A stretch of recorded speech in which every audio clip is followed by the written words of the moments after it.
Hey, honey? Yeah, what's up?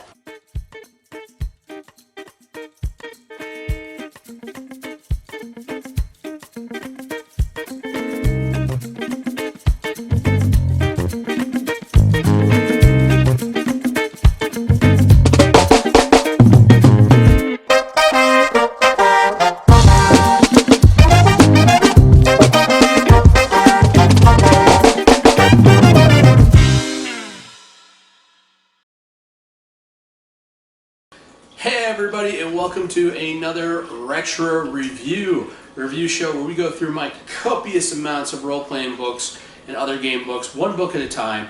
And in order to keep me from rambling, we have Laura. Hi, everybody. So I've got a list of questions right here that I'm going to ask. So first one, what book are we doing tonight? We are doing The Monsters Know What They're Doing. Okay, can you give us a quick synopsis of this book? So, this is not technically a role-playing book because there's no role-playing stats in here. There's none. It's actually, granted, it goes through and covers all of the monsters in Dungeons and Dragons, but it could be game agnostic because instead of being, spells, magical items, stat blocks, all those hard, crunchy game mechanic stuff, this just goes through every type of monster there is and talks about how they fight in combat. Okay. It gives you tips for running the monsters as the DM. Also, kind of like basically like a little built-in AI for what they're going to do, how they're going to handle, and how to use them. It's basically a book. One of the biggest advice is like not all monsters are like hardly any monster is just raw monster, bite, smash. A lot of them have stealthy techniques, little tricks and abilities they have to just make your monsters fight smarter and not just get like killed in like first couple rounds of combat. Okay. Where'd you get this book? I got this at a Books A Million in Slidell. Slidell, Louisiana, on the North Shore. Yep. What do you like about it? I like that it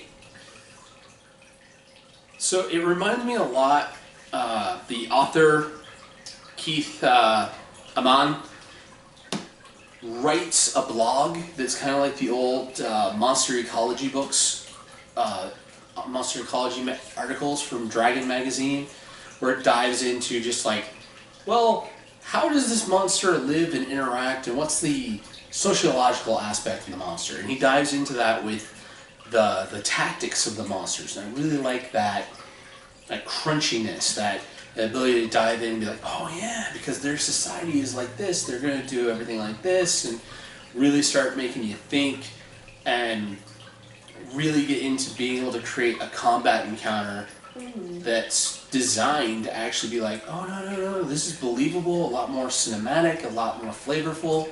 So it's organic to the story and the monster has some substance. Exactly, instead of just raw monster. Yeah, cool. Is there something you didn't like about this book?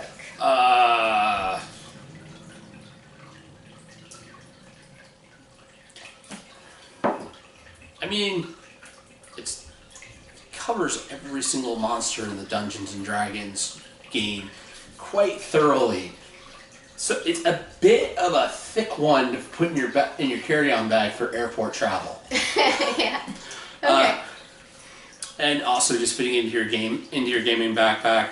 But I do believe there is a digital version of this. It'd be very handy. And it's not one of those books you're really going to bring with you everywhere you go. Usually this is a sit on your bookshelf book that you just kind of reference before a game, make some notes, and be like, oh yeah. But yeah, it's a thick one. It was a long read, but it was a fun read. Cool. Would you recommend it to other gamers? Oh yeah, no. Stat blocks alone don't really give you a monster justice with just some stats and a paragraph, and you're basically like, here, you figure it out. Keith has done a lot of the work of trying to figure out, like, is this okay? So the rules for some monsters can look like they're going to be big, beefy bruiser monsters, but they're not. They're tactical coordinators. So I think this is definitely a must for any DM who hasn't really thought a lot or doesn't have the time to put in the thought of how they're going to frame their combat encounters.